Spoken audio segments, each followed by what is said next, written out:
National Transportation Safety Board. Normally, our investigator in charge, his name is Marcel Muise, M-U-I-S-E. His first name is M-A-R-C-E-L. Marcel Muise is our investigator in charge for this investigation. But just given that we've arrived on scene today, it's very early. I've asked that he remain at the command post to continue what he is doing so that I can brief you on what we're doing so far. Also with me is one of our newest board members. This is Alvin Brown, and this is his training launch. So the NTSB arrived on scene at 6 a.m. To investigate an accident involving a Singapore registered vessel with the name Dali, D-A-L-I, which made contact with the Francis Scott Key Bridge in Baltimore, Maryland at around 1:30 a.m. this morning. The vessel is 985 feet long. It's a 95,000 gross ton container ship. I've seen information about crew members on board. We still need to verify the numbers of crew on board and their status. Under our Memorandum of Understanding with the Coast Guard, the NTSB is leading this investigation. The Coast Guard will support this investigation. Our Memorandum of Understanding, for example, provides for when an accident involves another mode of transportation and other factors, the NTSB will lead that investigation. Now, I want to thank the U.S. Coast Guard. We have a very cooperative relationship with the U.S. Coast Guard. I particularly want to thank Deputy Commandant for Operations, Vice Admiral Gautier. I want to thank Admiral Gilbreth, who's commander of the 5th Coast Guard District, and Captain O'Connell, who's the sector commander. Before I go on behalf of the NTSB, I want to extend our deepest sympathies to those who have been affected by this significant event. The NTSB, as I mentioned, does many significant transportation events, not just aviation.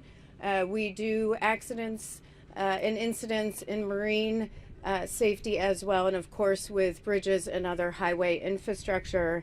And for this, there were many that were affected by this collapse, and our deepest sympathies go out to the families, loved ones, and others who have been affected. I'm going to get questions on fatalities and injuries, which I'm not going to answer. That is not something that the NTSB answers. I will refer you to local authorities on all of that information. What I can tell you is a search and rescue is still underway. So we are very hopeful, and again, our thoughts are with the families and their loved ones. Again, we got here at 6 a.m. And we are standing back to allow the Coast Guard and Search and Rescue to continue their search and rescue operations while we gather information from the command post. There is a lot of information that we can begin to collect. We have a team of 24 on scene, including Member Brown and me.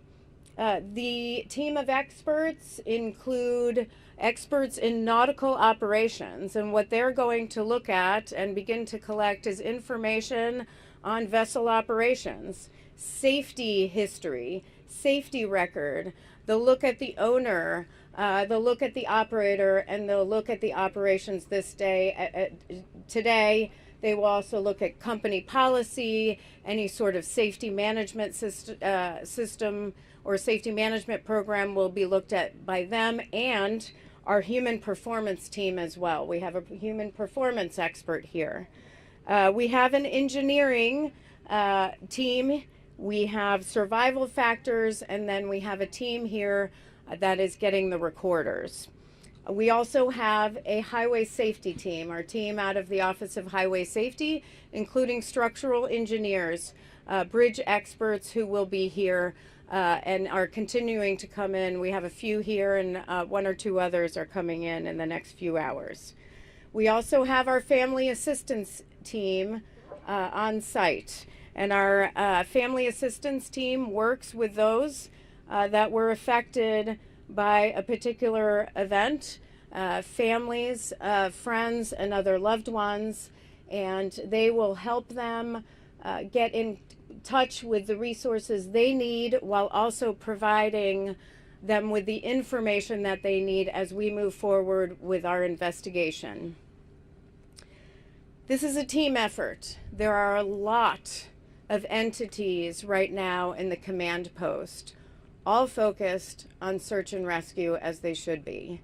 But I do want to, in particular, thank the Coast Guard, the Maryland Transportation Authority Police, the Federal Bureau of Investigations, the Baltimore Fire and Rescue, and the Maryland State Police.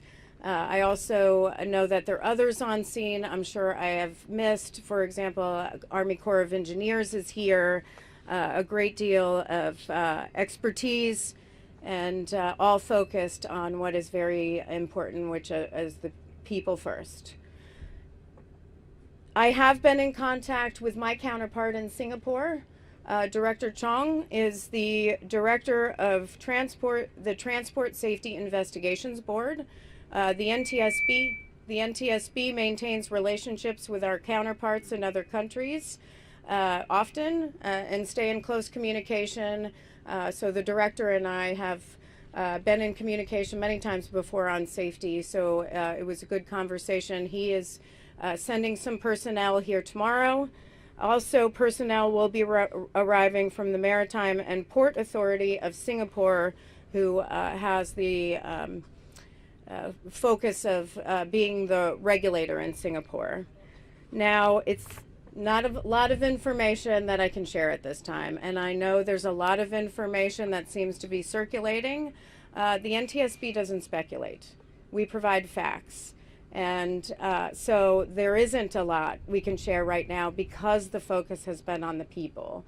However, if you know me, I like to provide information as we can when we are able to verify those facts and be open about that. Transparency is one of our mandates, one of our core values. So please monitor ntsb.gov and X, where we will post when we are having another media briefing. We do have an organizational meeting tonight at 5 o'clock, which I mentioned, to determine where we want to go next on the investigation. But there's a lot of information we need to gather between now and then in the days and weeks that follow. So with that, I am going to take questions. I will call on you. Please state your name and your affiliation. We'll start with Tom and then go over here. Thank you, Chair Helmundy. Tom Costello with NBC News. You spoke of one of the teams within this NTSB structure looking for specifically the recorders on board the ship. Can you speak to what type of recorders may be on board the ship, and what do you hope that what information might they provide? Yeah, at this time, I will have more information about the recorders tomorrow. We chose not to board the vessel today to allow some time for the search and recovery, which we did not want to interfere with. That is the first and foremost. We do have some information, but we need to verify that information first before I provide that information, before I verify it. So we'll have that information tomorrow, or maybe later tonight if you want to check with me. Thank you. Yes. Sabina with ABC News. How long will the search go on for today?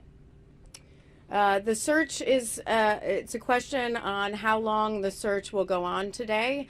The NTSB is not in charge of the search and rescue operation. That is the U.S. Coast Guard, so I would refer you to the Coast Guard for that information. Yep. Hi there, Nicole Ganga, CBS News. Were the tugs pulled loose before the ship lost control, and can you give us a rough timeline of when they were what you can tell us about the timeline, how much time lapsed between the pilot notifying authorities and the actual crash? Yeah, there's a question on the tugs and the timeline. Again, I know this is all information you're looking for. The information we get, which often happens in a large event where there are a lot of entities, is there is conflicting information. The NTSB focuses on the facts, so we will figure that out and be able to provide that information in the coming days. Today is far too early for that. Anything on the timeline? Nothing on the timeline so far. Ms. Amity, how critical will a voyage data recorder be to investigate? How critical will a voyage data recorder be to investigating this? It will be critical. It's a critical piece of our investigation, which is why we have a recorders team here. Ms. Amity, have you been able to investigate or figure out why this ship did not immediately drop anchor when the power went out and they were on course to fly for this bridge? Again, that will be, the question is on dropping anchor and whether they did or did not, and the timing on that. Again, that'll be part of our investigation and part of our timeline. I can provide you more information on that in the coming days, but not today. Rena, about Watch ANI, just wanted to check, do you have any information on the crew that was on board, their nationality? Were there 22 Indians on board? Apparently there's a report that says there were 22 Indians who were on board. The question is who was on board the vessel and nationalities. I've heard conflicting information on that as well. We will have to get back to you on that. Ma'am, Yes. do you have any reason to believe there were major deficiencies with the vessel before it set sail? What are you learning from previous inspections?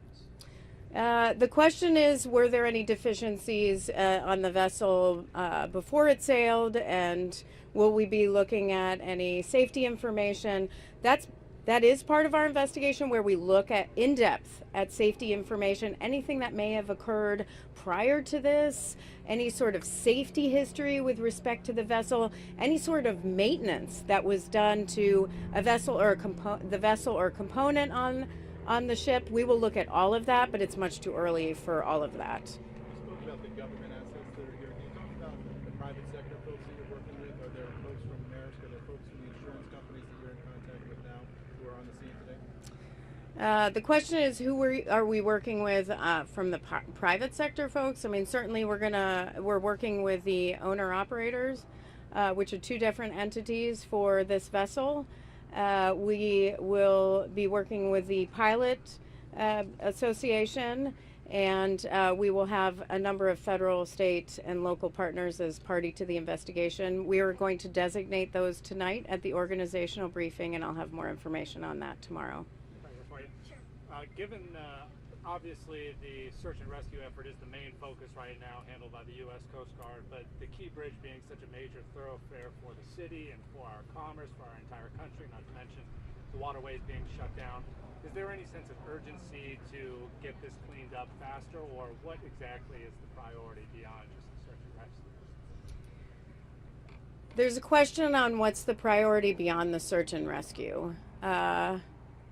We don't, certainly investigations are a priority. Certainly environmental considerations are a priority, and so is traffic and getting, cargo vessels in and out of the port of Baltimore. It's not the NTSB's priority. We have a number of organizations, including the Department of Transportation, Maryland Department of Transportation, the governor, that's doing a lot of work on that.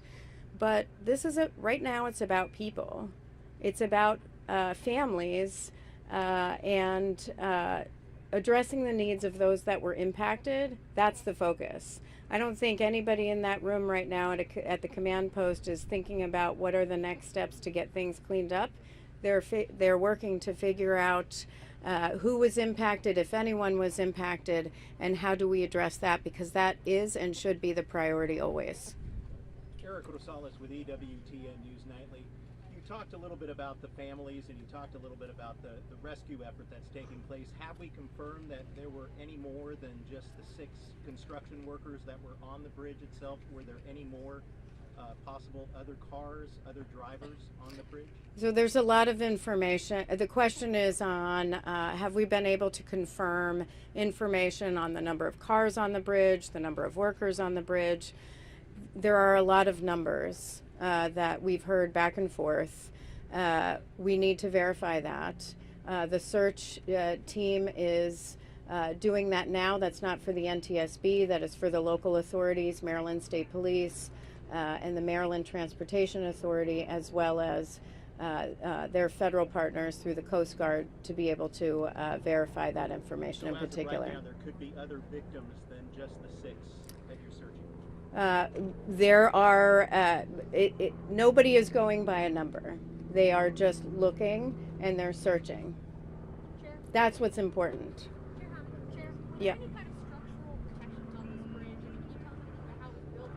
I've been hearing about dolphins, which are concrete, ways to stop a collapse like this. Can you tell us anything about the structure and what was once there? Yeah, the structure of the bridge, there's some questions about the structure of the bridge, protective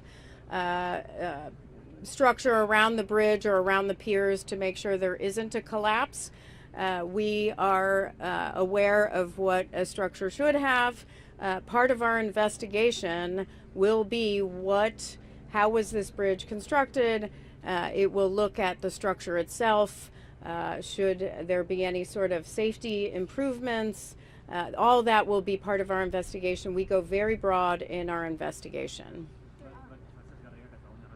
in this sense, has that bridge ever been flagged that needed some kind of security revision or something like that? The question is, has the bridge ever been flagged for any sort of safety deficiency or security deficiency? That is information that that will take time to dig through. I will just point to our recent investigation of the Fern Hollow bridge collapse, which took almost 2 years to get information on inspections and what was and was not done after those inspections, and whether there were records or not records maintained.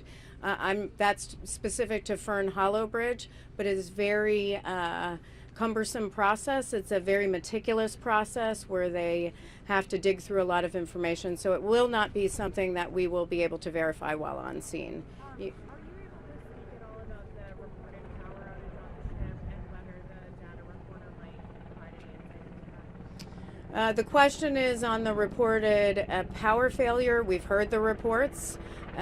We've been made aware of those same reports about there being a power outage. I've also seen statements, media releases from Singapore as well. It's something that we take in, but something that we have to verify through our investigation that was what was part of the contributing cause here. So too early to tell. Yep. Andrew here from NPR. Can you confirm if the construction workers on the bridge were employed by Bronner's building? Can I confirm whether the construction workers on the bridge were employed by Bronner Builders Incorporated? That is the information we have. Bronner Builders Incorporated. Of course, sometimes they use subcontractors, so we don't have any information yet on subcontractors, but we do have information on the company itself. Have they been able to confirm who is missing, who was working that night, the construction workers who might be within the 6 who are unaccounted for? They share anything? Is there any information on anybody that is unaccounted for and whether they were able to verify with the company? That is something that the federal officials, the FBI, along with the Coast Guard, will verify, not the NTSB. Sheriff, We've gotten word that, of course, there were the construction workers, but one of the people was a state inspector. Can you share any word if you know about that? And that was the person that was rescued and taken to the hospital? The question is about a state inspector. I don't have information on the state inspector at this point. We are very focused on getting our investigative groups up and running. Again, let the search and rescue team do what they need to do to focus on the people. And then we are gathering information from the owner and the owner of the ship of the vessel, and then the operator and others for this time. Again, that was my last question. For further information, and I know it's not a lot of information for the first day, but we just got here, and really the focus is on the families and the people. That is our main focus. That is everyone's main focus right now. The rest can wait. So please monitor ntsb.gov and our Twitter feed for the next briefing. Thank you. Ma'am, will Secretary Buttigieg be coming down here?